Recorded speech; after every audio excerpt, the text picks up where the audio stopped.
ओम नमो भगवते श्री अरविंदाय। ओम आनंदमयी चैतन्यमयी सत्यमयी परमे।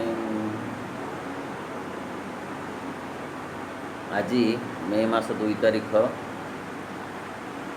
2022 मसीहा। आज आम श्री अरविंद विरचित गीता निबंध मालार एक नुआ अध्याय आलोचना करिबा। अध्यायर नाम हेउछि विभूति तत्व। एही अध्याय रे श्रीमद् भगवत गीतार थिबा विभूति जोगर जो तत्व से संपर्क रे श्री अरविंद उपस्थापना करिछन्ति। श्री अरविंद कहती जे गीतार 10म अध्यायटी प्रथम दृष्टि जेपरि प्रतीत हुए ता अपेक्षा अनेक अधिक गुरुत्वपूर्ण। अर्थ खाली तार अर्थ बुझीगले 10म अध्यायर अर्थ बुझीगले यथेष्ट नुहे। ता भितरे अनेक तत्व अछि। सेही तत्व कौन से संपर्क रे एही अध्याय रे आलोचना करा जायछि। प्रथमे श्री अरविंद कहले जो मतवाद चरम विश्वातीत मुक्ति चाहे बा मानव आत्मा को संसार प्रति उदासीन बा विमुख कराई ताहाकु सुदूर निरूपाधिक अखंड सत्तार लय दिगरे घेनी जावाक चाहे, गीतारे से गुरुत्व नाही। ता माने गीतारे जमा पलायन कथा नाही, मुक्तिर कथा नाही। जे विमुख होकर संसार क्षेत्रु संन्यास ग्रहण करी पलायन करने को चाहे से कथा नाही। तेणु विभूति जोगरे मुक्ति कथा पड़बनी, संन्यास कथा पड़बनी, संसार विमुखतार कथा पड़बनी। गीतार बाणी हेउछि भगवान मनुष्य मध्य निवास करुछंती एवं से एक क्रमवर्धमान मिलनर शक्ति द्वारा निम्न प्रकृतिर आवरण भितरु निजको उन्मोचित प्रकट करुछंती। ताले गीतार कौन वार्ता कौन मेसेज ना मेसेज होछि गीतार जे भगवान मनुष्य मध्य निवास करुछंती एवं से क्रमशः बढ़ी बढ़ी चलुछंती। गत जन्म रे जेतिकी विकास हेइथिला चेतनार ए जन्म रे आउ अधिक विकास घटुछि। जन्म पर जन्म सेमती विकास पथरे भगवान आत्मा रूप रे गति करुछंती। केमिति ना से दुईटी शक्ति गोटे उपरु अवतरण करुछि जो शक्ति एवं निम्नरु उत्तरित होछि। दीटी कथा अच्छी।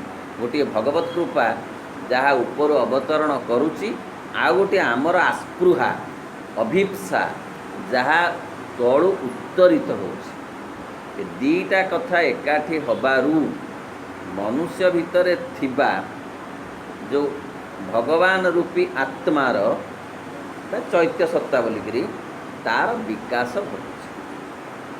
खाली भगवत कृपा यथेष्ट नुहे, कारण भगवत कृपा समस्त उपरे अहरह अच्छी, किंतु ग्रहणशीलता अनुसार ताहार प्रभाव उपलब्धि करी हब। जो कथा उपनिषद रे मध्य कुहा जाइछि जे भगवानकर कृपा समस्त उपरे अच्छी, किंतु समस्ते समान भाव में उपकृत हेउनाहांती। तार कारण हेउछि तीनोटी बोलिकी उपनिषद रे कुहागला। गोटे होछि जे आमर जो ग्रहणशील पात्र ताहा अत्यंत तार मुखटा अत्यंत क्षुद्र, फल से कृपा ता भितर पशि पारु नाही। आउ गोटे कारण हैला जे ता भितरे गोटे छिद्र अच्छी जहाँ मध्य पशुची कृपा से छिद्र जोगुरु बाहरी जाउछ। अर्थ विरोधी शक्ति रूपक छिद्र आमर दुश्चिंता दुर्भावना अविश्वास ये गुड़ाक सब नकारात्मकता आम भितर अच्छी सी भगवत कृपा जहाँ आम भीतर को पशि आसे बाटे गड़ी चली जाऊँ आउ गोटे कारण होची जे पात्रटी ओलटा ही रखाही बुझे तो तीनिटा कारण आमे भगवत कृपा द्वारा लाभवान होना अर्थ आम अभिप्सा एते संकुचित एते कम जे आमे भगवत कृपा द्वारा कौन सी लाभ पाऊ ना पात्रटी ओलटा होगी तेणु भगवत कृपा पड़ुची तो भितर को जाऊनी तेने एते आम भितर विरोधी शक्ति भक्ति होती जे भगवत कृपा को जमारू टिके मध्य जगह दौना से पात्र रे रहिबा पाई तेणु अभिप्सा द्वारा चैत्य सत्ता विकसित होउछन्ति जन्म पर जन्म अभिप्सा हेउची भगवान प्रति आग्रहर अन्य नाम अभिप्सा वस्तु प्रति आग्रहर अन्य नाम कामना एबे जो कथा पढ़ा होता ये भगवान के प्रति जो आग्रह तार ना हो अभिप्सा आउ वस्तु धन जस क्षमता ए प्रति जो आग्रह ता ना हो कामना गीता रे से कथा अच्छी क्रम विकासर कथा अच्छी विलोपर कथा नहीं गीता रे आत्म विकासर कथा अच्छी आत्म विलोपर कथा नहीं तेणु निम्न प्रकृतिर आवरण भितर निजक उन्मोचित प्रकट करती किए चैत्य सत्ता निम्न प्रकृतिर जो आच्छादन भितर आवरण भितर निजक से उन्मुक्त करी ऊपर को नेउछंती एवं निजर विश्वातीत परम सत्य सबको प्रकाश करती और मनुष्य मध्य सर्वभूतरे से जे विराज करुछंती ताहा प्रकाश करती सबु भितरे भगवान अच्छंती एवं से निजको प्रकाशित करुछंती अधिकरु अधिक गछ भितरे भी भगवान अच्छंती से अधिकरु अधिक प्रकाशित होई प्राणी हेले प्राणी भितरे मध्य भगवान अच्छंती से अधिकरु अधिक विकसित होई मनुष्य हेले मनुष्य भितरे भी भगवान अच्छंती से अधिकरु अधिक विकसित होई अतिमानव हेबे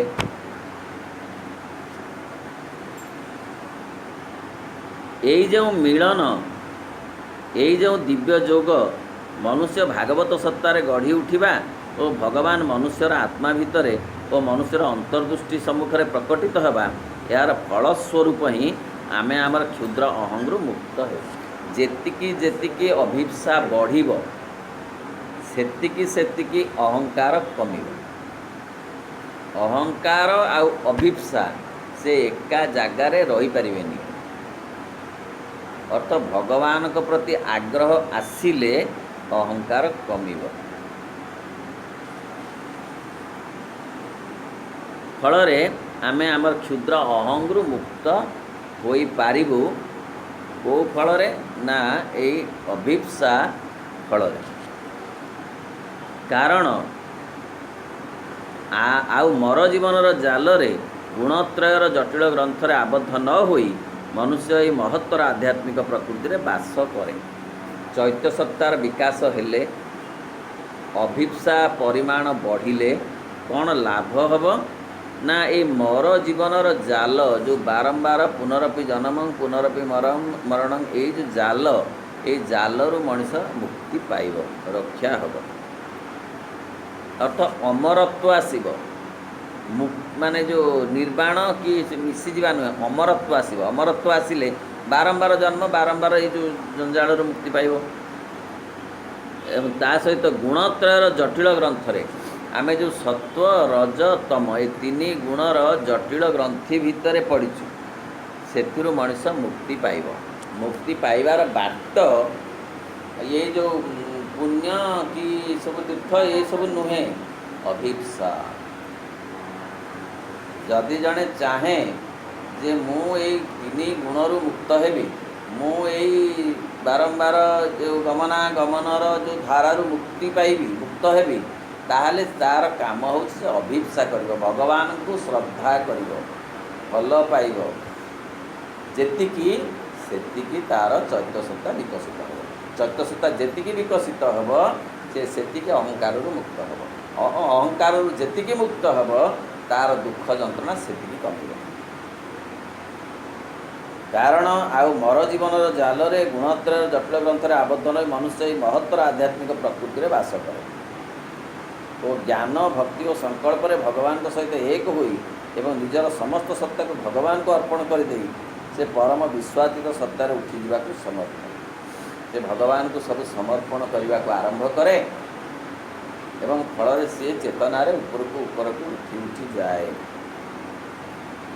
ताहा संगे संगे संसार रे कार्य करिपारे। ये हूँ गीतार वाणी, गीतार तत्व, गीतार महत्व जे से एक समय रे संसार आउ ईश्वर को धरी रखिपारे। प्राचीन शास्त्र कहला संसार को धरी रखिले ईश्वर को छाड़ा को हम। अति प्राचीन शास्त्र नुहे, मध्यवर्ती कालीन शास्त्र।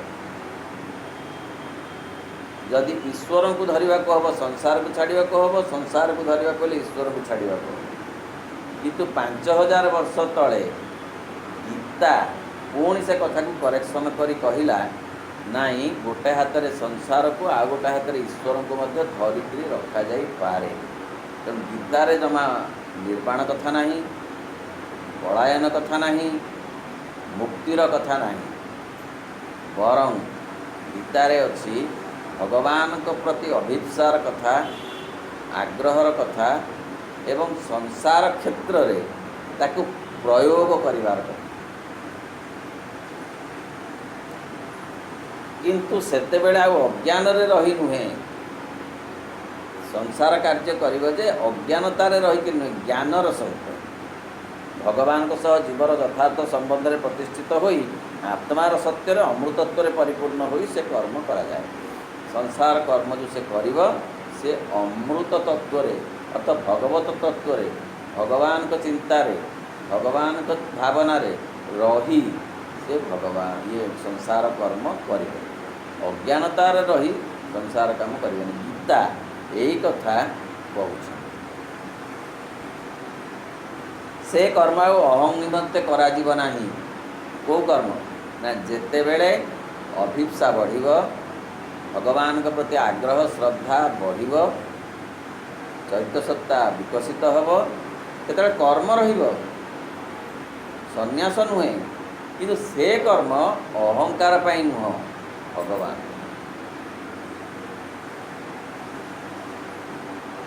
यही कर्म करने अर्जुन को आह्वान करवा से निजे क्यों सत्ता और शक्ति ता भीतर दे क्यों दिव्य सत्ता और दिव्य शक्तिर संकल्प कार्य कर जनईदेवा। यह ही मानव देहधारी भगवान को उद्देश्य। ये सुंदर भाव में श्रीअरविंद बुझे जे गीतार जो तत्व को, गीतार भाष्य नुहे, यह गीतार भाष्य नुहे, गीतार जो तत्व तार मंज तार मूल कथाटा को बुझे जे अर्जुन को श्रीकृष्ण कौन कहते ना तांको भीतर जो जो दिव्य सत्ताटी कार्य करुच्ची ताकू बुझा तदनुसार तार निर्देश अनुसार कार्य करे, अहंगर निर्देश अनुसार नुहे। साधारण अर्जुन होती समग्र मानव जातिर प्रतिनिधि।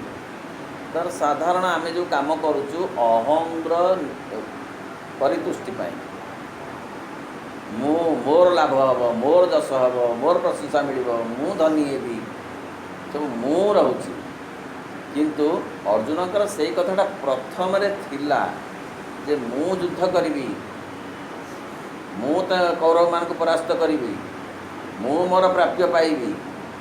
किंतु 10म अध्याय 11 अध्याय बेलू आस्ते आस्ते बहु कथा श्रीकृष्ण तांको बुझेई बुझेई बुझेई आत्मार तत्व बुझेइचंती, कर्मर तत्व बुझेइचंती, ज्ञानर तत्व बुझेइचंती, ଭକ୍ତିର ତତ୍ତ୍ୱ ବୁଝେଇଛନ୍ତି। ବୁଝେଇ ବୁଝେଇ ବୁଝେଇ ବୁଝେଇ କେଉଁ ଅବସ୍ଥାକୁ ଆଣୁଛନ୍ତି ଯେ ହେ ଅର୍ଜୁନ ଯୁଦ୍ଧ କର, ମୁଁ ଯୁଦ୍ଧ ନ କରିବାକୁ କହୁନି, କିନ୍ତୁ ଯେଉଁ ଭାବ ନେଇ ତୁମେ ଆସିଥିଲ ଯୁଦ୍ଧ କରିବାକୁ ସେ ଭାବଟାକୁ ଛାଡ଼। ତାହେଲେ ବର୍ତ୍ତମାନ କେଉଁ ଭାବରେ ଯୁଦ୍ଧ କରିବ ନା ତୁମେ ହେଉଛି ଦିବ୍ୟ ତତ୍ତ୍ୱକୁ ଆଧାର କରି ତୁମେ ଯୁଦ୍ଧ କର। ତୁମେ ଅହଙ୍କାରକୁ ଆଧାର କରି ଯୁଦ୍ଧ କର। ଏହା ଫଳରେ ଶ୍ରୀକୃଷ୍ଣ ସମଗ୍ର ମାନବ ସମାଜକୁ କହୁଛନ୍ତି, ଅର୍ଜୁନଙ୍କୁ ଉପଦେଶ ଦେବା ମାଧ୍ୟମରେ ଯେ ହେ ମାନବ ଜାତି ତୁମେ କାର୍ଯ୍ୟ କର, କିନ୍ତୁ ଅହଙ୍କାରକୁ ଧରିକିରି ନୁହେଁ, ତୁମେ ଭଗବାନଙ୍କୁ ମୂଳ କରି କାର୍ଯ୍ୟ କର। ଏହା ହିଁ ମାନବ ଦେହଧାରୀ ଭଗବାନଙ୍କ ଉଦ୍ଦେଶ୍ୟ। ଭଗବାନ ଅବତାର ଗ୍ରହଣ କରିଥିଲେ ଏଇ କଥା ସମଗ୍ର ମାନବ ଜାତିକୁ ବୁଝେଇବେ, ଖାଲି ଭାରତୀୟଙ୍କୁ ନୁହେଁ। ଅହଙ୍କାର ସବୁଠି ଅଛି, ମଣିଷ ଯେଉଁଠି ଅଛି ତା ପାଖରେ ଅହଙ୍କାର, ସେ ଅଷ୍ଟ୍ରେଲିଆ ହେଉ କି ଆମେରିକା ହେଉ। ତେଣୁ ସମଗ୍ର ମାନବ ଜାତି ପାଇଁକି ଦିଗ୍ଦର୍ଶନ ଗୀତାରେ ଅଛି। ଦିଗ୍ଦର୍ଶନଟି ଏଇଆ ଯେ ଅହଂ ଦ୍ୱାରା କାମ କରନି, ଭଗବତ କୃପାକୁ ବା ଭଗବାନଙ୍କୁ ଶ୍ରଦ୍ଧା କରି କାମଟି କର। ଏହି ଉଦ୍ଦେଶ୍ୟରେ ହିଁ ଭଗବାନ କୃଷ୍ଣ ତାଙ୍କ ରଥର ସାରଥୀ ହୋଇଛନ୍ତି। ଏଡ଼େ ଚମତ୍କାର ବାକ୍ୟଟିଏ ପ୍ରଭୁ କହିଲେ ଏଇଥିପାଇଁ ସାରଥୀ ହେଇଛନ୍ତି। ସାରଥୀ ଯିଏ ସେ ଚାଳନା କରେ ରଥକୁ, ରଥୀ ଯିଏ ସେ ଖାଲି ସଂଗ୍ରାମ କରେ। ରଥୀ ଚାଳନା କରେନି ରଥକୁ, ତେଣୁ ସାରଥୀ ହେଉଛି ରଥୀ ଠାରୁ ବଡ଼। ଶ୍ରୀକୃଷ୍ଣ ଅର୍ଜୁନଙ୍କ ଠାରୁ ଅଧିକ ବିଜ୍ଞ, ତେଣୁ ସେ ତାଙ୍କୁ ଚଳଉଛନ୍ତି। ସେଇ କଥା କୁହାଯାଉଛି ଯେ କୃଷ୍ଣ ତାଙ୍କ ରଥର ସାରଥୀ ହୋଇଛନ୍ତି, ସମଗ୍ର ମାନବ ଜାତିର ସାରଥୀ ଭଗବାନ। ଏଇଥିପାଇଁ ହିଁ ଅର୍ଜୁନଙ୍କର ଗଭୀର ବିଷାଦ ଓ ସାଧାରଣ ମାନବୀୟ କ୍ଷୁଦ୍ର କ୍ଷୁଦ୍ର ବାସନା ଓ ଆଦର୍ଶ ନେଇ କର୍ମ କରିବା ପାଇଁ ତାଙ୍କର ସେ ତୀବ୍ର ବିତୃଷ୍ଣା। ଅର୍ଜୁନଙ୍କର ଯେଉଁ ବିଷାଦ ଯୋଗରୁ ଆରମ୍ଭ ହେଇଥିଲା ଗୀତାର ଆରମ୍ଭ ବିଷାଦ ଯୋଗରୁ। ବିଷାଦ ଯୋଗ କ'ଣ ନା ବିଷାଦ ଗୋଟେ ଯୋଗ, ଅର୍ଥ ଯେତେବେଳେ ଅହଙ୍କାର ମଣିଷ ମନରେ ଥାଏ ସେ ବିଷାଦ ହିଁ ଭୋଗ କରିଥାଏ। ଅହଙ୍କାର କମି କମି ଗଲେ ଆନନ୍ଦ ବଢ଼ି ବଢ଼ିଯାଏ, ସୁଖ ନୁହେଁ ଆନନ୍ଦ ବଢ଼ି ବଢ଼ିଯାଏ। ତେଣୁ ବିଷାଦ ହେଉଛି ଅହଙ୍କାରର ଫଳ। ଅର୍ଜୁନ ଯେତେବେଳେ ଆସିଲେ ଯୁଦ୍ଧ କରିବାକୁ ସଂଗ୍ରାମ ଭୂମିକୁ, ସେ ବିଷାଦ ଦ୍ୱାରା ଆକ୍ରାନ୍ତ ହେଲେ, କାରଣ ତାଙ୍କ ଭିତରେ ଅହଙ୍କାର, ସିଏ ଅହଂ ପ୍ରଣୋଦିତ ହେଇକରି ଆସିଥିଲେ ଯୁଦ୍ଧ କରିବା ପାଇଁ, ତେଣୁ ବିଷାଦ ଥିଲା। ଆସ୍ତେ ଆସ୍ତେ ଆସ୍ତେ ଆସ୍ତେ ବିଷାଦ କମିଲା। ଅନ୍ୟାନ୍ୟ ଯୋଗ ସବୁ ଆରମ୍ଭ, ଭକ୍ତି ଯୋଗ, ଜ୍ଞାନ ଯୋଗ, କର୍ମଯୋଗ ସବୁ ଆରମ୍ଭ ହେଲା ଆସ୍ତେ ଆସ୍ତେ। ଯିଏ କହୁଛନ୍ତି ଏସବୁ ସ୍ଥାନରେ ଉଚ୍ଚତର ପ୍ରେରଣା ଦେବା ନିମନ୍ତେ ହିଁ ଭଗବତ ନିର୍ଦ୍ଦିଷ୍ଟ ତାଙ୍କ କର୍ମର ପରମ ମୁହୂର୍ତ୍ତରେ ତାଙ୍କ ଆଗରେ ଏହି ଦିବ୍ୟ ସତ୍ୟ ପ୍ରକାଶ କରାଗଲା। ଦିବ୍ୟ ସତ୍ୟ, ଅସଲ ସତ୍ୟଟି କ'ଣ? ମଣିଷ ବାଟ ବାଉଳା ହେଉଥିଲା, ଏବେ ମଧ୍ୟ ହେଉଛି, ବାଟ ବାଉଳା ହେଉଛି। ଯଦି ବେଳାଏ ଟିକେ ଭଗବାନଙ୍କୁ ଟିକିଏ ଦେଉଛି ସ୍ଥାନ, ତା ପର ମୁହୂର୍ତ୍ତକୁ ତାଙ୍କୁ ସେ ତଡ଼ି ଦେଉଛି। ନାଇଁ ତୁମେ ଆମର ଦରକାର ନାହିଁ, ମୋର ଅହଂ ଦରକାର। କାହିଁକିନା ଅହଂ ବୁଝେଇ ଦେଉଛି ଯେ ଭଗବାନ କିଛି ଦେବେନି, ମୁଁ ଦେବି, ମୁଁ ତୋତେ ପରିତୁଷ୍ଟି ଦେବି। ଯେଉଁ କହନ୍ତି ତୋତେ ଛାତିକି ବୁଲେଇବି, ତୁ ବଡ଼ ନା ଆଉ କ'ଣ ଭଗବାନ ବଡ଼? ବୁଝେଇ ଦେଉଛି। ଅହଂର ବୁଝେଇବାଟା ବଡ଼ ହେଇଯାଉଛି, ଭଗବାନଙ୍କ ବୁଝେଇବାଟା ବଡ଼ ହେଉନି। ଏବେ ମଧ୍ୟ ସେଇଥିପାଇଁ ତ ଏତେ ଅଷ୍ଟାଦଶ ଯୋଗ କହିବାକୁ ପଡ଼ିଲା। ଅଷ୍ଟାଦଶ ଅଧ୍ୟାୟ ସାମାନ୍ୟ ନୁହେଁ ଗୀତା ଗ୍ରନ୍ଥ। ଭାଷ୍ୟରେ ତ ଯାହା ଅଛି ଅଛି, ଏଇ ତତ୍ତ୍ୱରେ ଅଛି ଯେ ତାଙ୍କୁ 18ଟା ଅଧ୍ୟାୟ ବୁଝେଇବାକୁ ପଡ଼ିଲା ଏଇ କଥା ବୁଝେଇବା ପାଇଁ ଯେ ଭଗବାନଙ୍କୁ ସାରଥୀ କର, ଅହଂକୁ ସାରଥୀ କର ନା। ହେ ମର୍ତ୍ତ୍ୟର ମାନବ, କିନ୍ତୁ ଭଗବାନଙ୍କୁ ମଣିଷ ସାରଥୀ କ'ଣ କରିପାରିଲାନି? ବେଳେ ଯଦି ଟିକେ ବସଉଛି ପୁଣି ତାଙ୍କୁ ତଡ଼ିକିରି ବାହାର କରିଦେଉଛି। कौच आपण जातु मोर जे पुराणा सारथी सी बसवे सी भल चलाती आपण नया ड्राइवर गोलमाल कर ठीक भाव में गाड़ी चलई पारु ना मो पुराणा ड्राइवर टी भल आपण ए छुट्टी नियंतु मो पुराणा ड्राइवर ता जगह जॉइन करू पुणी जिते असुविधा पड़ते बेड़े टी आनी बसई पुणी तड़ी दौ तेणु जो दिगरे आगे नि जाऊला विश्वरूप दर्शन और कर्म करने को भगवत आदेश हो तार चूड़ांत कथा हेल्ले धीरे धीरे धीरे धीरे प्रस्तुत करा जाउतला काहाकू अर्जुन को कौन करने ना भगवान को सारथी करी कर्म करने युद्ध करने आसी आसी आसी आसी कौ जाए आसिले ना विभूति जोग पर्यंत आसिले विभूति जोग अर्थ से कहते जे किसी नुहे मु सब ये संग्राम भूमि मु ये कौरव माने मु ये रथ मु रथी मु सारथी मु सब मु मो छाड़ी किसी ना जहाँ जहाँ दृश्यमान होउची मु जहाँ जहाँ दृश्यमान होउनी ता मध्य मु एक तेणु हे अर्जुन तमे जो अहं को बड़ कर से अहं किछि नुहे यही कथा बुझेवाई अहं को अर्जुन मनरू काढ़ापी 18टा अध्याय कह पड़े अर्जुन नुहे मानव जाति जे इते अहंकार को से गुरुत्व देछि जे इते तर्जमा ताकू करने को पड़ुछि से समय आसन्न कि अध्याय विभूति जोग जरिया बर्तमान जो ज्ञान दिज्व ताहा न दिगले आगे से चूड़ांत विषय तार प्रकृत अर्थ व तात्पर्य फुटब ना बोले विभूति जोग न कहले अर्जुन अहंकार कमिब ना अहंकार छाड़ब ना अर्जुन मनरू तापर पुणी बुझाऊँ कि से विभूति जोगर तत्व विश्व अस्तित्वर रहस्य गीतार आंशिक भाव में प्रकाश करा जाइए गीतार कौन है ना विश्व अस्तित्व अर्थ विश्वर भौतिक अस्तित्व सूक्ष्म अस्तित्व दी प्रकार कथा गीतार अच्छी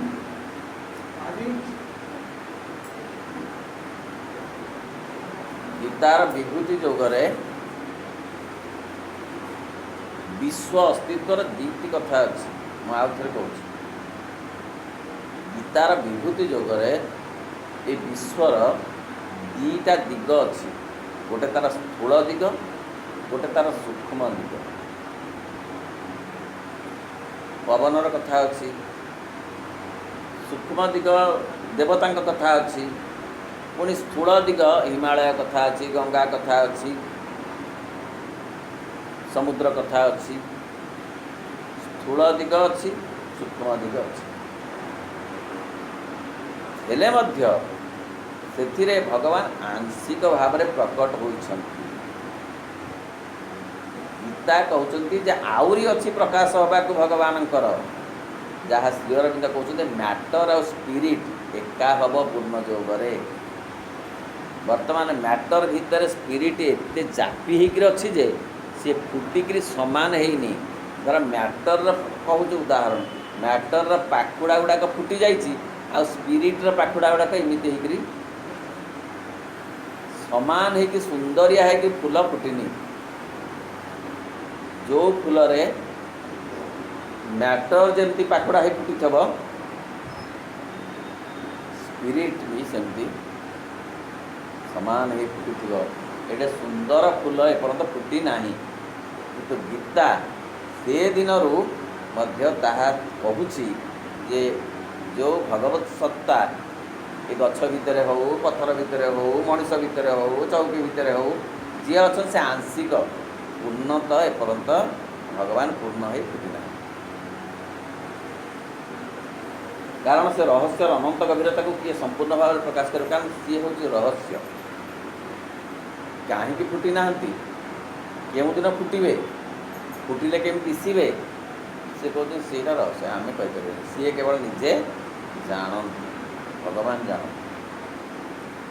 କେଉଁ ମତବାଦ କେଉଁ ଦର୍ଶନ କହିପାରିବ ଯେ ଏଇ ଅଲୌକିକ ବିଶ୍ୱଲୀଳାର ସମସ୍ତ ତାତ୍ପର୍ଯ୍ୟକୁ ସେ ତା'ର ଅବସ୍ଥାନ ଭିତରେ ବ୍ୟାଖ୍ୟା କରିଦେଇଛି ବା ତା'ର ସଂକ୍ଷିପ୍ତ ପଦ୍ଧତି ଭିତରେ ରଖିଦେଇପାରିଛି?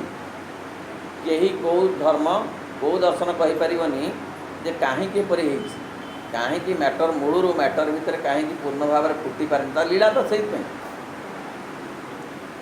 ସ୍ପିରିଟ୍ ଯେତେବେଳେ ନିଜଠାରୁ ନିଜେ ଦୂରେଇ ଆସିକି ମ୍ୟାଟର ହେଇଗଲେ,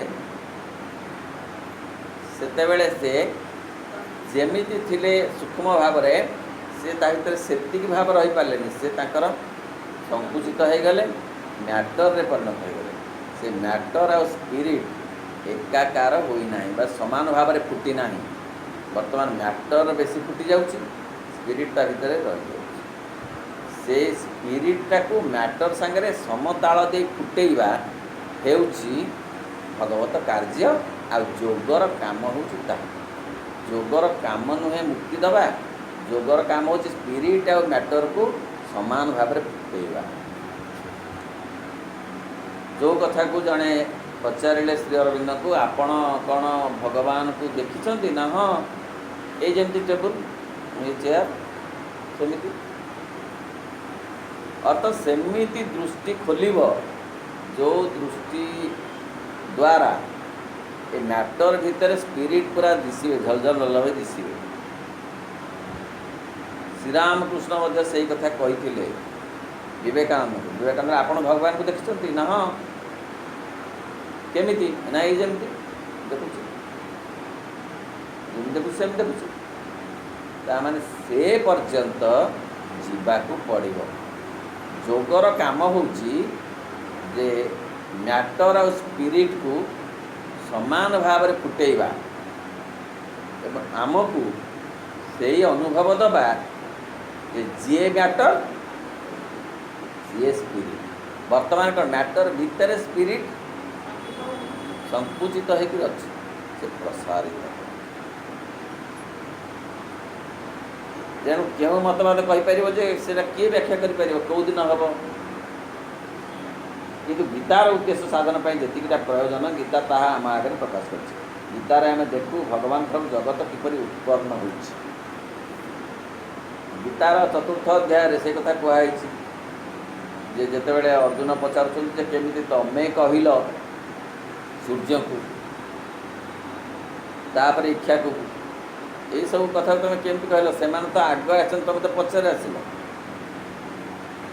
ଶ୍ରୀକୃଷ୍ଣ କହୁଛନ୍ତି ନାଇଁ ନାଇଁ, ମୁଁ ସବା ଆଗରେ, କେହି ଯେତେବେଳେ ନଥିଲେ ମୁଁ ଥିଲି। ତେଣୁ ମୁଁ ସମସ୍ତଙ୍କ ଜନ୍ମ ଦେଖିଛି। ମାନେ ସୂର୍ଯ୍ୟଙ୍କର ଜନ୍ମ ମଧ୍ୟ ଭଗବାନ ଦେଖିଛନ୍ତି। କାରଣ ଆଉ ତ କେହି ନଥିଲେ ଯେତେବେଳେ, ଭଗବାନ ତ ଥିଲେ। ସବୁ ଋଷି, ସବୁ ଦେବତା, ସମସ୍ତ ପଞ୍ଚଭୂତ, କେହି ନଥିଲେ, କେବଳ ଭଗବାନ ଥିଲେ। ତେଣୁ ସେ ସମସ୍ତଙ୍କ ଆଗରୁ ଅଛନ୍ତି, ସମସ୍ତଙ୍କର ସ୍ରଷ୍ଟା ମଧ୍ୟ। ତେଣୁ ଏକଥା ବି କହୁଛନ୍ତି, ହେ ଅର୍ଜୁନ, ତମେ ଜାଣିନ ତମ ଜନ୍ମ କେତେ ଜନ୍ମ ମୁଁ ଜାଣିଛି। ତେଣୁ ସିଏ ହିଁ କେବଳ ଜାଣନ୍ତି ଆମେ ମାନବ ଜାତି କେତେ ଜନ୍ମ ପାରି ହେଇକି ଆସିଛୁ। ସେ କଥା, ସେ ଖବର ତାଙ୍କ ପାଖେ ଅଛି। କେଉଁ ଜନ୍ମରେ କେଉଁଠି କ'ଣ ଥିଲୁ, ସେ କଥା ସେ କେବଳ ତା'ର ହିସାବ ତାଲିକା ରଖିଛି। ଭଗବାନ ଏହା ମଧ୍ୟରେ କିପରି ରହିଛନ୍ତି ଜଗତ ଭିତରେ, ତାହା ଗୀତାରେ କୁହାଯାଇଛି। ଏହା ମଧ୍ୟ କିପରି ଭଗବାନଙ୍କ ମଧ୍ୟରେ ରହିଛି, ମାନେ ଜଗତ କିପରି ଭଗବାନଙ୍କ ଭିତରେ ରହିଛି ସେ କଥା କୁହାଯାଇଛି। ଭଗବାନ କିପରି ଜଗତ ଭିତରେ ଅଛନ୍ତି ଗୀତାରେ ମଧ୍ୟ ସେ କଥା କୁହାଯାଇଛି। ସମସ୍ତ ଅସ୍ତିତ୍ୱ କିପରି ମୂଳତଃ ଏକ, ତାହା ମଧ୍ୟ ଗୀତାରେ କୁହାଯାଇଛି। ଅର୍ଥ ଭଗବାନ ଆଉ ସମସ୍ତ ଯେଉଁ ଭୌତିକ ତତ୍ତ୍ୱ ଏ ଏକ। ଯିଏ ମାଟି ସିଏ ଭଗବାନ, ଯିଏ ପଥର ସିଏ ଭଗବାନ, ଯିଏ ମଣିଷ ସିଏ ବି ଭଗବାନ, ଯିଏ ପ୍ରାଣୀ ସିଏ ଭଗବାନ। ଏଇ ତତ୍ତ୍ୱଟା ତା ଭିତରେ ଅଛି, କିନ୍ତୁ ଉପଲବ୍ଧ ଏପର୍ଯ୍ୟନ୍ତ ହେଇନି। ଆମ ଦ୍ୱାରା ଆମେ ସେଟାକୁ ଉପଲବ୍ଧି କରିପାରିନାହୁଁ, କାରଣ ଆମର ସେତିକି ଚେତନାର ବିକାଶ ଘଟିନାହିଁ। भगवान अछंती किंतु आमर देखिबाकू दृष्टिभंगी आसीनी तांको स्वर शुणिबाकू आमको श्रवण शक्ति आसीनी किंतु से अछंती से भरिकी अछंती चारिआडे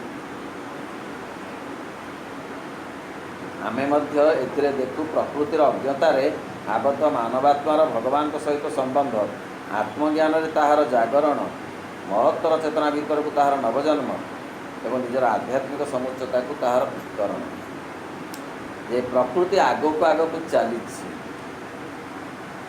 पछुक नुहे कारण जितेबले खाली जड़ थिला से भी प्रकृति खाली पत्थर माटी गोड़ी पानी पवन ये केवल थे सी नियुत नियुत वर्ष रहा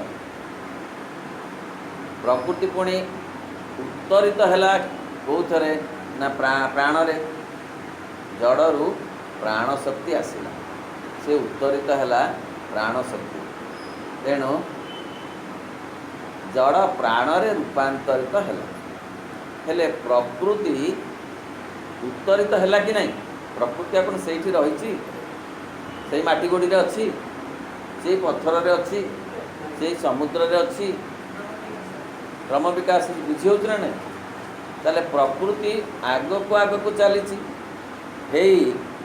वृक्षलता है से प्रकृति वृक्षलतार रूपांतरित है से प्रकृति पुणी प्राणी रे रूपांतरित है से प्रकृति पुणी मनुष्य रूपांतरित है से प्रकृति पुणी अति मानव रूपांतरित हम तेना आग को चली कौ कथा पछकू जाऊना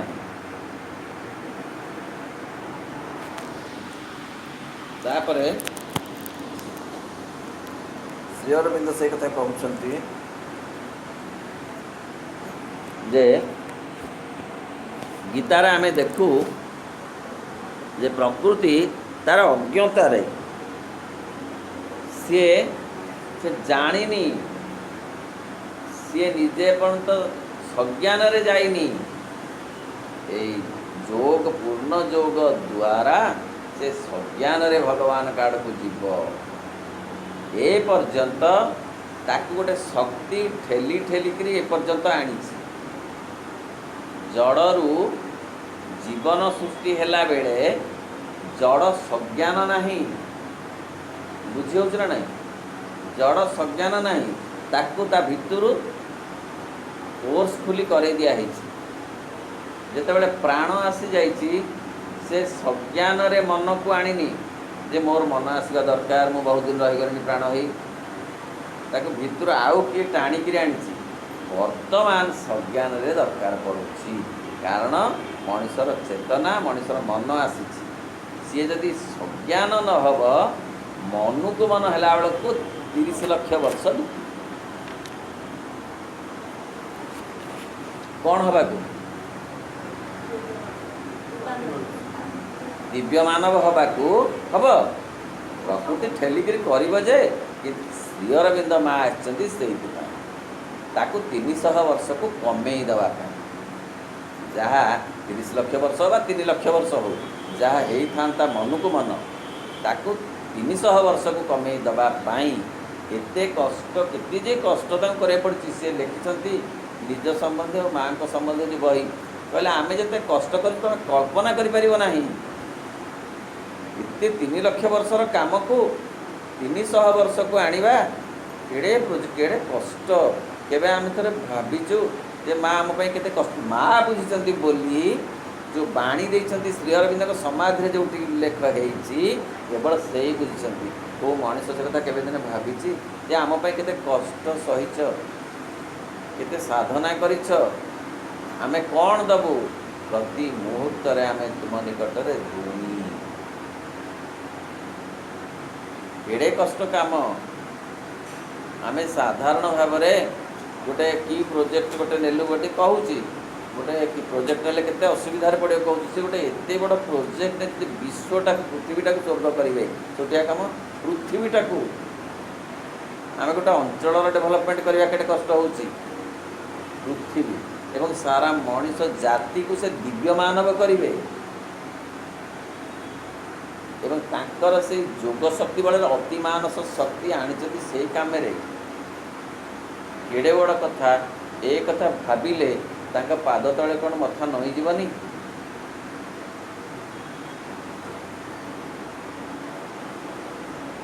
ତେଣୁ ସଜ୍ଞାନରେ ଏପର୍ଯ୍ୟନ୍ତ ହୋଇନାହିଁ ଯୋଗ ସାଧନା। ପ୍ରାଣୀ କନସେଣ୍ଟ ଦେଇନଥିଲା ମଣିଷ ହେବ ବୋଲି। ପ୍ରାଣୀରୁ ମଣିଷକୁ ସୃଷ୍ଟି କରାଗଲା ପ୍ରାଣୀର ଅଜ୍ଞତାରେ, କିନ୍ତୁ ମଣିଷରୁ ଅତିମାନବ ମଣିଷର ଅଜ୍ଞତାରେ ସୃଷ୍ଟି କରାଯାଇପାରିବ ନାହିଁ। ଯଦି କରାଯିବ ବହୁତ ଲକ୍ଷ ଲକ୍ଷ ବର୍ଷ ଲାଗିବ। ବର୍ତ୍ତମାନ ଦରକାର ପଡ଼ୁଛି ସଜ୍ଞାନତା, ଅର୍ଥ କନସେଣ୍ଟ। ତୁମେ ଇଚ୍ଛା ଅନୁସାରେ ଭଗବାନଙ୍କୁ ଅସ୍ୱୀକାର କରିପାର। ମା ବହିରେ ଅଛି ନା ନାହିଁ? ଯଦି ତୁମେ ଆଧ୍ୟାତ୍ମିକ ବିଫଳତା ଭୋଗ କରିବାକୁ ପ୍ରସ୍ତୁତ ଥାଅ। ଆଧ୍ୟାତ୍ମିକ ବିଫଳତା କ'ଣ ପୁଣି? ଶବ୍ଦଟା ହେଉଛି ଖାଲି ବିଫଳତା ନୁହେଁ। ବିଫଳତା ପରୀକ୍ଷାରେ ଫେଲ୍ ହେବା ବିଫଳତା, ଇଣ୍ଟରଭ୍ୟୁରେ ଫେଲ୍ ହେଇଯିବା ବିଫଳତା। ଆଧ୍ୟାତ୍ମିକ ବିଫଳତା ଅର୍ଥାତ୍ ତୁମେ ଆଉ ଅଗ୍ରଗତି କରିପାରିବ ନାହିଁ ଚେତନାରେ। ଯେଉଁଠି ଥିଲ ତୁମେ ସେଇଠି ଭ୍ରମିବ, ବୁଲିବ, ପୁଣି ଯିବ, ପୁଣି ଆସିବ, ପୁଣି ସେଇ ଯେଉଁ ଉଠିଯିବାଟା, ଏତିକି ଯେତିକି ପୃଥିବୀ ଦିଶୁଛି ତଳେ ରହିକିରି, ଉଠିଗଲେ ସିନା ବେଶୀ ଦିଶିବ। ଆମେ ଯଦି ନ ଉଠିବା ଉପରକୁ ବେଶୀ ଦେଖିପାରିବା କି? ବେଶୀ ଅଞ୍ଚଳକୁ ଜାଣିପାରିବା କି? ସେଇଠି ପଡ଼ି ରହିବା, ସେଇଠି ଖାଲି ଘାସ ଚରିକିରି ସେଇଠି ମୁହଁ ଖାଲି ମାରୁଥିବା। ପ୍ରାଣୀ ଆଉ ମଣିଷ ଭିତରେ ତଫାତ୍ କ'ଣ? ନା ପ୍ରାଣୀ ଉପରକୁ ଚାହିଁପାରେ ନାହିଁ। ପ୍ରାଣୀ ସବୁବେଳେ ତଳେ ମୁହଁ ମାରେ। ପ୍ରାଣୀର କାମ ହେଉଛି ସେ ଜୀବନ ସାରା ଖାଲି ତଳେ ମୁହଁ ମାରୁଛି। ସେ କେବେ ସୂର୍ଯ୍ୟକୁ ଚାହିଁବା, ଚନ୍ଦ୍ରକୁ ଚାହିଁବା, ଆକାଶକୁ ଚାହିଁବା ତାର ଜୁଟୁ ନାହିଁ। ଆଧ୍ୟାତ୍ମିକ ବିଫଳତା ହେଉଛି ତାହା। ତମେ ସେଇ ଚେତନାରେ, ସେଇ ଘାଟି ଚକଟି ସେଇ ଭିତରେ ରହିବ, ଆଉ ଉପରକୁ ଯାଇପାରିବ ନାହିଁ। କ'ଣ ହେଲେ? ନା ଭଗବାନଙ୍କୁ ଯଦି ଅସ୍ୱୀକାର କରିବ। ନା ତାର କ'ଣ କେବେ ଯିବ? ନା ଯିବ। କ୍ରାସିଂ ସର୍କମଷ୍ଟାନ୍ସେସ୍ ଦିଆଯିବ। ତା'ମାନେ ଛାଡ଼ିବା ଏକ ନାହିଁ। ଭଗବାନ କାହାକୁ ଛାଡ଼ିବେନି, କାରଣ ସେ ସମସ୍ତଙ୍କୁ ଭଲ ପାଆନ୍ତି। କାହାକୁ ଯୋଡ଼ିଏ ବାଡ଼ି, କାହାକୁ 3ଟି ବାଡ଼ି, କାହାକୁ ଗୋଟିଏ ଚଟକଣି, କାହାକୁ 2ଟି ଚଟକଣି ଦେବେ। ସେ ଭଲ ପାଆନ୍ତି ବୋଲି ଦିଅନ୍ତି। ଯିଏ ଖାଲି ମୁହଁ ମାରୁଛି ତା ମୁହଁକୁ ଗୋଟିଏ ଚଟକଣି ଦେଲେ ସେ ଆକ୍ତା ମାକ୍ତା ହେଇକିରି ଟିକିଏ ମୁହଁକୁ ଏମିତି ବୁଲେଇବ। ସେ କହୁଛି ସେତେ ବାଟ କାହିଁକି ଯିବ? ତମକୁ ତ କୁହାଯାଉଛି ତୁମେ ଟିକିଏ ଉପରକୁ ମୁହଁ ଟେକି ସବୁ ଦେଖ। ତମକୁ ସେ ସାମର୍ଥ୍ୟ ଦିଆଯାଇଛି। ପ୍ରାଣୀକି ଦିଆ ହେଇନଥିଲା, କାରଣ ସେ ଅଜ୍ଞାନ ଥିଲା। କିନ୍ତୁ ଯେତେବେଳେ ମୂଳ ଅଜ୍ଞାନତା ସ୍ଥାନରେ ନୂତନ ଆତ୍ମଦୃଷ୍ଟି ଓ ଚେତନା ଲାଭ କରାଯାଏ, ସେତେବେଳେ ସେହି ମୁକ୍ତ ପୁରୁଷ ତାର ଚତୁଃପାର୍ଶ୍ୱର ଜଗତକୁ କେଉଁ ଦୃଷ୍ଟିରେ ଦେଖିବ? ମୂଳ ଅଜ୍ଞାନତା ଜାଗାରେ ଯେତେବେଳେ ଆସିଯିବ ଆତ୍ମଦୃଷ୍ଟି ଆଉ ଚେତନା ଆସିବ, ସେ କେଉଁ ଦୃଷ୍ଟିରେ ଜଗତକୁ ଦେଖିବ? ଏ ହେଉଛି ପ୍ରଶ୍ନ। କାରଣ ଏ ପର୍ଯ୍ୟନ୍ତ ସେ ଦୃଷ୍ଟିରେ ଜଗତକୁ ଦେଖିବା ହୋଇନାହିଁ। ଗୀତାରେ ତାର ଆଭାସ ଟିକିଏ ଦିଆଯାଇଛି ମାତ୍ର ଅର୍ଜୁନଙ୍କୁ, କିନ୍ତୁ ଏ ପର୍ଯ୍ୟନ୍ତ ସେ ଦୃଷ୍ଟିରେ କେହି ଦେଖିବା ସମ୍ଭବ ହୋଇନାହିଁ। ଯେଉଁ ବିଶ୍ୱ ଅଭିବ୍ୟକ୍ତିର ମୂଳ ରହସ୍ୟ ସେ ଜାଣିପାରିଛି, ସେ ବିଶ୍ୱ ଅଭିବ୍ୟକ୍ତି କରି ସେ କେଉଁ ଐକ୍ୟ ଜ୍ଞାନ ଲାଭ, କେଉଁ ମନୋଭାବ ଗ୍ରହଣ କରିବ? ଯେଉଁ ବିଶ୍ୱ ଜ୍ଞାନ ମଣିଷକୁ ଦିଆଯାଇଛି, ତାକୁ ପ୍ରୟୋଗ କରି ସେ କେମିତି ଦେଖିବ ଜଗତକୁ, ସେଇଟା ହେଇନି। ବିଶ୍ୱ ଜ୍ଞାନ ତାକୁ ଦିଆଯାଇଛି, କିନ୍ତୁ ସେ ଏପର୍ଯ୍ୟନ୍ତ ତାକୁ ପ୍ରୟୋଗ କରିନାହିଁ। ପ୍ରୟୋଗ କରିବାକୁ ଆହୁରି ଅପେକ୍ଷା, ଆହୁରି ସମୟ ଅଛି। ସେ ପ୍ରୟୋଗଟା ସେ ଯେତେ ଶୀଘ୍ର କରିବ, ତା ହାତରେ ଟର୍ଚ୍ଚଟା ଦିଆଯାଇଛି, ସେ କିନ୍ତୁ ଅନ୍ଧାରରେ ଯାଉଛି। ପ୍ରାଣୀ ହାତରେ ଟର୍ଚ୍ଚ ନାହିଁ, ସେ ଅନ୍ଧାରରେ ଯାଉଛି। ମଣିଷ ହାତରେ କିନ୍ତୁ ଗୋଟେ ଟର୍ଚ୍ଚ ଧରେଇ ଦିଆଯାଇଛି, ତଥାପି ସେ ଅନ୍ଧାରରେ ଯାଉଛି। ଯେତେବେଳେ ସେ ଟର୍ଚ୍ଚଟାକୁ ଟିପିବ, କେତେବେଳେ ଟିପିବ ଆଉ ଟିପିଲେ ସେ କେତେ ଦେଖିବ, କ'ଣ ତାର ଅନୁଭବ ହେବ, ସେଇଟା ଏଯାବତ ହେଇନାହିଁ। ଗୀତାରେ ଟିକେ ଆଭାସ ଦିଆଯାଇଛି ଯେ ତୁମ ହାତରେ ଟର୍ଚ୍ଚ ଦିଆଯାଇଛି, ତୁମେ ତାର ବ୍ୟବହାର କର। ପ୍ରଥମେ ସେ ସମସ୍ତ ସତ୍ତା ଓ ଅସ୍ତିତ୍ୱର ଐକ୍ୟ ଜ୍ଞାନ ଲାଭ କରିବ। ସେ ଯେଉଁ ଟର୍ଚ୍ଚଟାକୁ ଟିପିଲେ କ'ଣ ହେବ ନା, ସବୁ ଭିତରେ ଭଗବାନଙ୍କୁ ଦେଖିବ। ସମସ୍ତେ ଏକା ଭଳି ଲାଗେ। ଏକା ମାନେ ଚେତନା ଦୃଷ୍ଟିରୁ, ଆତ୍ମା ଦୃଷ୍ଟିରୁ ସମସ୍ତଙ୍କ ଭିତରେ ଗୋଟେ ଐକ୍ୟ ଭାବ ଆସିବ। ଆକୃତି ଦୃଷ୍ଟିରୁ ଅଲଗା ହେଇପାରେ, କିନ୍ତୁ ତା ଭିତରେ ଥିବା ଯେଉଁ ମୂଳ ସତ୍ତାଟି, ସେ ଯେ ଏକ, ହାତୀ ଭିତରେ ଯାହା ତାହା ବାଘ ଭିତରେ ବି ତାହା, ମଣିଷ ଭିତରେ ତାହା। ଏଇଟା ସେ ଆଗ ପ୍ରଥମ ସେ ଟର୍ଚ୍ଚଟା ଟିପିଲେ ଏଇଟା ଦେଖିପାରିବ। ଓ ସେହି ଜ୍ଞାନର ଦୃଷ୍ଟିରେ ହିଁ ସବୁ କିଛି ଦେଖିବ।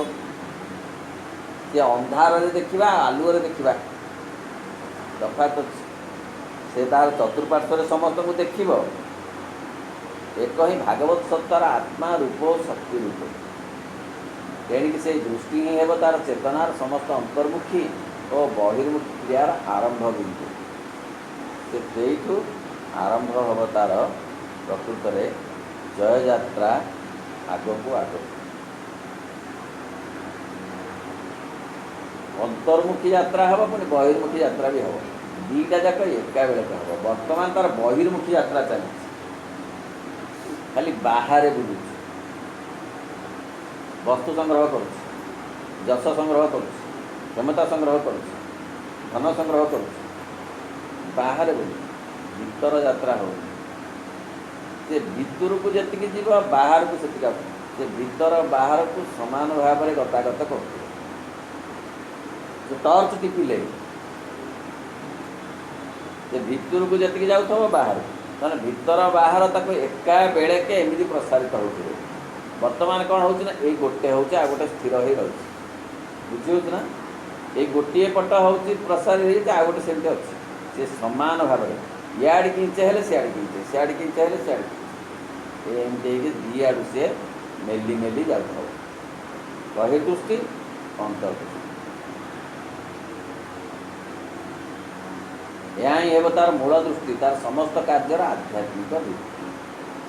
ସେ ଦେଖିବ ସମସ୍ତ ବସ୍ତୁ, ସମସ୍ତ ଜୀବ ସେଇ ଏକ ମଧ୍ୟରେ ହିଁ ବାସ କରୁଛନ୍ତି, ଚଳପ୍ରଚଳ ହେଉଛନ୍ତି ଓ କର୍ମ କରୁଛନ୍ତି। ସମସ୍ତେ ସେ ଦିବ୍ୟ ଓ ଶାଶ୍ୱତ ସତ୍ତା ମଧ୍ୟରେ ବିଭୂତ ହୋଇ ରହିଛନ୍ତି। ସମସ୍ତଙ୍କୁ ଘେରିକିରି ଏକ ଶକ୍ତି ରହିଛି, ଧରି ରଖିଛନ୍ତି, ଘେରି ରହିଛନ୍ତି ଗୋଟିଏ ଶକ୍ତି। ଗଛକୁ ଯିଏ ଧରି ରଖିଛି, ମଣିଷକୁ ସେଇ ଧରି ରଖିଛି। ଅହଂ ମଝିରେ ଗୋଟେ ବୃଥାରେ ଆସି କହୁଛି, ମୁଁ ତତେ ଧରି ରଖିଛି। କାହାକୁ?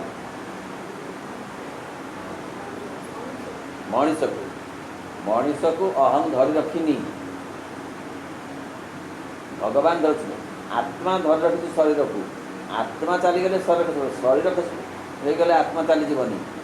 ଆତ୍ମା ଯେତେବେଳେ ଡିସାଇଡ଼୍ କରିବ ମୁଁ ଚାଲିଯିବି, ସେତେବେଳେ ଏସବୁ ଛାଡ଼ିଦେବି। ବୃକ୍ଷ ବି ତାହା, ବୃକ୍ଷ ଗୋଟେ ଆତ୍ମା ଅଛି, ସେ ଯେତେବେଳେ ଚାଲିଯିବ, ବୃକ୍ଷ ମଧ୍ୟ ଝାଉଁଳି ଯିବ। ପଶୁର ବି ତାହା। ତେଣୁ ସେ ଆଲୋକ ଯେତେବେଳେ ତାର ଅନ୍ତର୍ମୁଖୀ ବହିର୍ମୁଖୀ ଦୁଇଟାକ ବିକାଶ ହେବ, ସେତେବେଳେ ସିଏ ଜାଣିପାରିବ, ଦେଖିପାରିବ ଯେ ସମସ୍ତେ ତାଙ୍କ ଭିତରେ, ଆଉ ସିଏ ସମସ୍ତଙ୍କ ଭିତରେ। ବୋଲେ ଭଗବାନ, ଭଗବାନ ସମସ୍ତଙ୍କ ଭିତରେ, ଆଉ ଭଗବାନଙ୍କ ଭିତରେ ସମସ୍ତେ ସେ ଦେଖିବ। ଯାହା ଏପର୍ଯ୍ୟନ୍ତ ଆସିଲା, କିନ୍ତୁ ସେ ମଧ୍ୟ ଦେଖିବ ଯେ ସେଇ ଏକ ଭଗବାନ ହିଁ ସମସ୍ତଙ୍କ ମଧ୍ୟରେ ଅନ୍ତର୍ବାସୀ, ଭିତରେ ସମସ୍ତଙ୍କ। ଯେ ଆମେ ମଣିଷକୁ ଦେଖିଲେ କ'ଣ ଦେଖୁଛୁ ନା, ତାର ଅବୟବ। ଆଉ ଟିକେ ପ୍ରାଣୀ ବିଜ୍ଞାନୀ କ'ଣ ଦେଖିବ ନା, ତାର ଭିତର ସବୁ ଗୁଡ଼ାକ ସେ ଟିକେ ଦେଖିବ। ଡାକ୍ତର କ'ଣ ଦେଖିବ? ମନୋବିଜ୍ଞାନୀ ଟିକେ ତାର ମନକୁ, କିନ୍ତୁ ଏ ପର୍ଯ୍ୟନ୍ତ ଆତ୍ମାକୁ ଦେଖିବା ପାଇଁ କିଛି କିଛି ବ୍ୟବସ୍ଥା ହେଇଛି କି? କେଉଁ ବିଜ୍ଞାନରେ ଅଛି କି? ହେଇନି। ଅନ୍ତର୍ବାସୀ ଭଗବାନ ହିଁ ଆତ୍ମା। ସେତେବେଳେ ତାଙ୍କୁ ଦେଖିବ। ସିଧା ଗୋଟେ ମଣିଷକୁ ଦେଖିଲେ ତାର ଆତ୍ମାଟାକୁ ଦେଖିବ, ଯେଉଁଟା ମା ଦେଖିଥିବେ। ଆଖି ବାଟ ଦେଇ ମା ତା ଆତ୍ମା ଭିତରକୁ ପଶି ଯାଉଥିଲେ, ତାର ଚୈତ୍ୟ ସତ୍ତା ଭିତରକୁ ପଶି ଯାଉଥିଲେ। ସେ କେତେ ଡେଭଲପ୍ କରିଛି ତାର ହିସାବ ରଖି ଦେଉଥିଲେ, ମାପି ଦେଉଥିଲେ। ଆଉ କେତେ ଡେଭଲପ୍ କରିବା ଦରକାର ତାର ବୁଝି ଦେଉଥିଲେ। କେବଳ ମା ବୁଝି ଦେଉଥିଲେ। କାହିଁକିନା ସେ ସିଧାସଳଖ ଆତ୍ମାକୁ ଦେଖିପାରୁଥିଲେ। ଆଉ ଏପର୍ଯ୍ୟନ୍ତ କେହି କୌଣସି ବିଜ୍ଞାନ ବଳରେ ଆତ୍ମାକୁ ଦେଖିବା ସମ୍ଭବ ହୋଇନାହିଁ। କିନ୍ତୁ ଏଇ ଯେଉଁ ଚେତନାର ବିକାଶ ହେଲେ, ଅଭିପ୍ସା ବଢ଼ିଲେ, ଭଗବତ କୃପା ସମ୍ପୂର୍ଣ୍ଣ ଭାବରେ ପ୍ରାପ୍ତ ହେଲେ, ଦେଖି ଯାହାକୁ ଦିବ୍ୟ ଜୀବନ ବୋଲି କୁହାହେଉଛି, ଦିବ୍ୟ ମାନବ ବୋଲି କୁହାଯାଉଛି। ଦିବ୍ୟ ମାନବ ସମସ୍ତଙ୍କ ଭିତରେ ଭଗବାନଙ୍କୁ ଦେଖେ। ସେମାନଙ୍କର ଆତ୍ମା, ସେମାନଙ୍କ ଭିତରେ ମୂଳ ଅଧ୍ୟାତ୍ମ ସତ୍ତା, ସେମାନଙ୍କ ଚେତନ ପ୍ରକୃତି ସେ ଗୁପ୍ତ ଭାବରେ ଉପସ୍ଥିତ ନଥିଲେ ସେମାନେ ଆଦୌ ଜୀବନ ଧାରଣ କରିପାରନ୍ତି ନାହିଁ। କାହାକୁ ଦେଖିପାରିବ? ନା ଆତ୍ମା।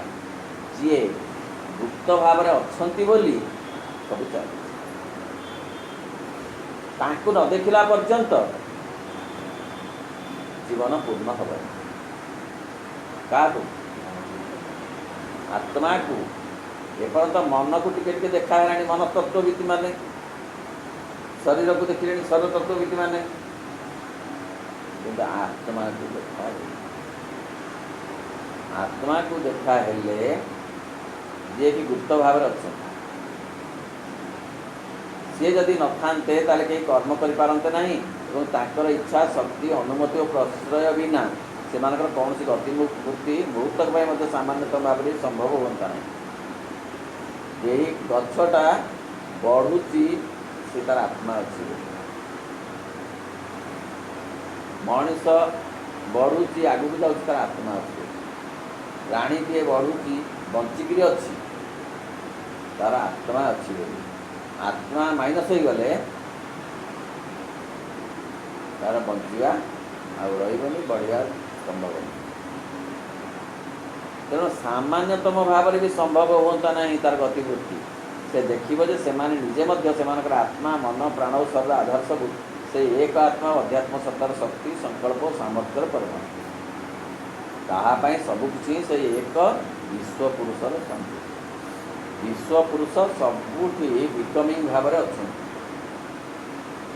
ସମ୍ଭୂତି ହେଉଛି ବିକମିଂ। ବିଶ୍ୱପୁରୁଷ ଫୁଲ ରୂପରେ ଅଛନ୍ତି, ଫଳ ରୂପରେ ଅଛନ୍ତି, ମାଟି ରୂପରେ ଅଛନ୍ତି, ପଥର ରୂପରେ ଅଛନ୍ତି, ମଣିଷ, ପ୍ରାଣୀ ସବୁ ରୂପରେ ବିଶ୍ୱପୁରୁଷ ହିଁ ଅଛନ୍ତି। ସେତେବେଳେ ସେ ଦେଖିପାରିବେ, ଯେତେବେଳେ ସେ ଆତ୍ମାକୁ ଦେଖିପାରିବେ। ବର୍ତ୍ତମାନ ସେ କଥା ଜାଣି ହେଉନି। ବିଶ୍ୱପୁରୁଷ ଅଛନ୍ତି କ'ଣ ଦେଖି ହେଉଛି? ଆମେ କହୁଛୁ ଏକ୍ସ ଅଛି, ୱାଇ ଅଛି, ଜେଡ୍ ଅଛି, ସୂର୍ଯ୍ୟ ଅଛନ୍ତି।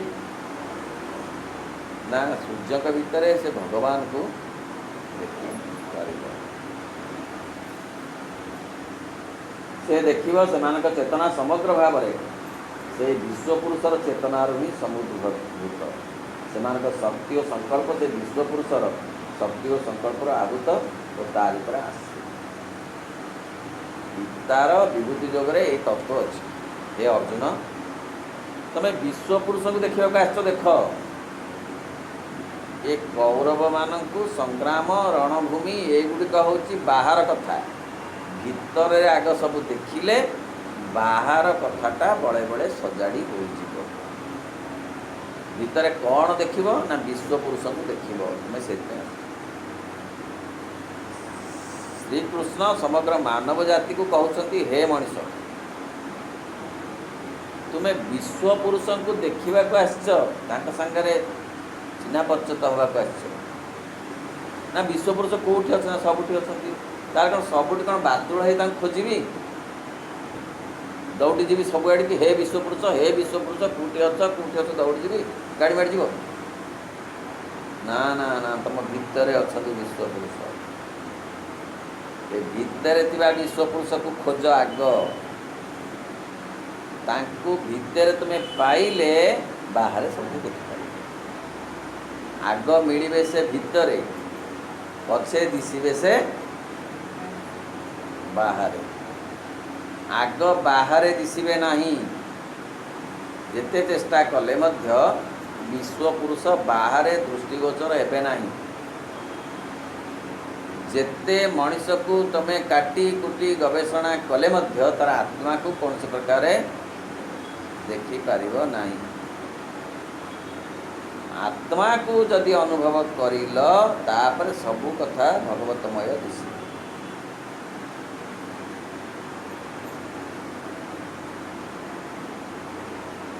तेणु जितेबाला जानी हम ये सबू शक्ति संकल्प सामर्थ्यर परिणाम ये सबू कथा।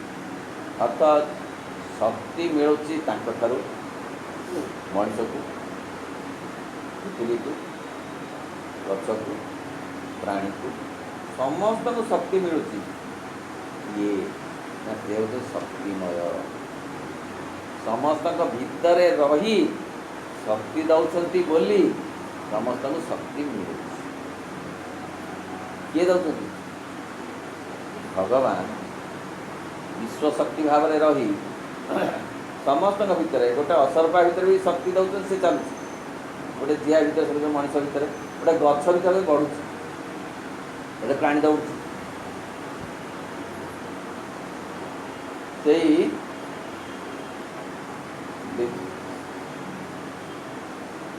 से पुरुषर शक्ति और संकल्पर आहूत तारी उपर आश्रित। वस्तु सकल बाह्य रूप जिते विसदृश बा विभ्रांतिकर हेले मध्य ताहा एही दृष्टि पूर्णता को एते टिके पूर्ण करिवो नाही बा ताहार विरोध करिवो नाही।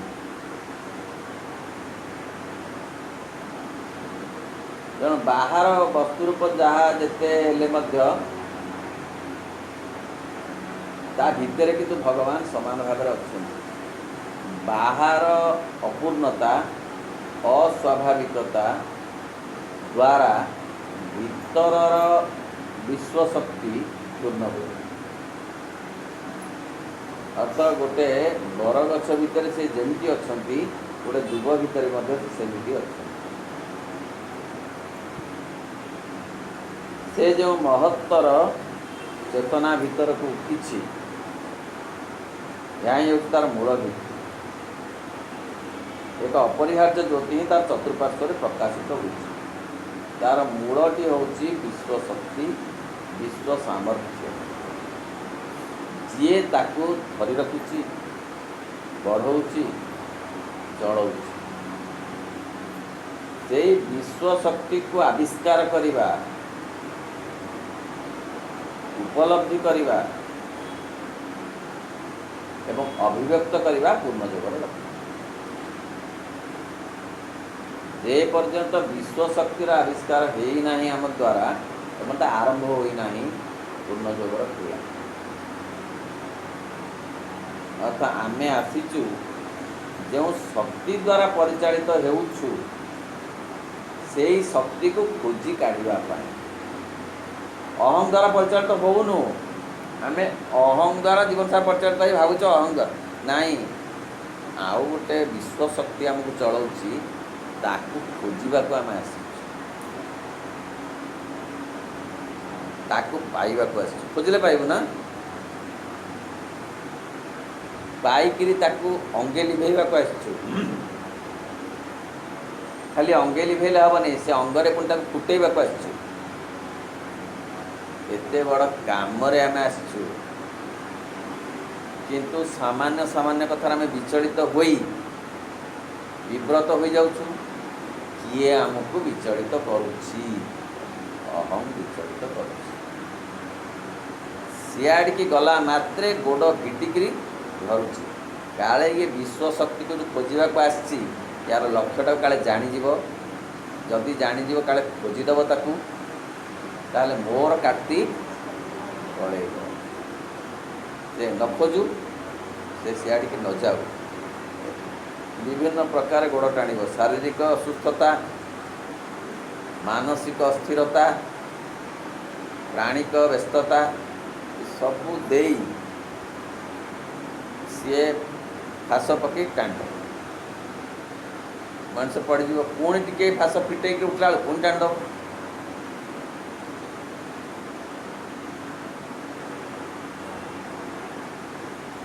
चतुर्पार्श्व तार एक अपरिहार्य ज्योति ही तार चतुर्पार्श्व प्रकाशित होଉଛି सी यही कथा जानवा को खोजवाक आमि क्वेस अन्वेषण करने को क्या विश्वशक्ति से अच्छा कौटारे ना निज से समुद्र कूल को जाए खोजा आसनी निज भितर को माँ कहते भितर को भितर को भितर को गभीर को केते थर कहते गभीरता को जाओ से देख गोटे आलोक जलुँ से हूँ तुम मूल सत्ता चैत्य शक्ति तेरे जावाक आरंभ कले सी हाथ धरी आस्ते आस्ते नहीं जीवे सी जो महत्तर चेतना भीतर को उठी यह ही तार मूल भित्ति जी बाट पृथ्वी आसी प्रकृति आसी मनुष्य आसी मूल भित्ति भाव में किए आनी ना विश्वशक्ति अहं आनी अहं ताकू जमा अग्रगति करैनी अहं ताकू ऊपर को आनी एत बाट आनी आनी विश्वशक्ति एक अपरिहार्य ज्योति ही तार चतुर्पार्श्व प्रकाशित होती यह ही यथार्थ दृष्टि एकमात्र पूर्ण रीति प्रकृत में यहाँ ही दृष्टि यह ही प्रकृत में मनुष्य देखा माने मनुष्य को यहीपरि दृष्टि दि जाए कि से तार सद्व्यवहार करनी तार सद्व्यवहार कले से विश्व शक्तिर आविष्कार कर विश्व सामर्थ्यर आविष्कार कर यह ही एकमात्र सत्य जहाँ अन्य समस्त सत्य को संभव कर मूल सत्य विश्व शक्ति सी समस्त शक्ति को संभव कर समस्त शक्ति तार आलोक शक्ति तारी शक्ति आसी उत्ताप शक्ति तार ठारू आसी प्राण शक्ति तार ठारू आसी मन शक्ति तार ठारू आसी जड़ शक्ति तार ठारू आसी अतः ये हूँ मूल शक्ति मूल शक्ति को खोजापी मनुष्य आसी आम जमती जी खोजु माने ना जे समस्ते गोटे बाटे खोजे दत्त मत ये ख्रीस्टियान धर्म मध्यम खोजु ये वैष्णव धर्म मध्यम खोजु किए जगन्नाथ बाट दे खोजु किंतु ये रिचुआल रे बंधा हो न जाऊ रिचुआल रे बांधे किए 108 दुबा आणीनु बाजी को आज माड़ दिज्व बरकोली पत्र गणा हैनी बाड़िए खाइबू उपास रे रहीनु औषध खाया पानी पी देइछु संध्या बेल को निश्चय तते जर भगवान कहना एक कथा कहते किए कहते कथा